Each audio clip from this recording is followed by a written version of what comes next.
ઓ સદા ધ્યોન તારું દરીએ તન પૂજી પાવન બનીએ જેટલું તને નમીએ પગથિયો ચડતી નો ચડીએ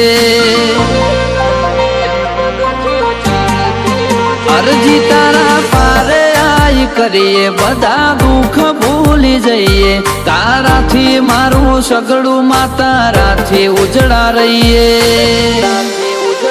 ભવનો તો આઈ જાહે છેડો ઘણું બાકી રહી જાય અમને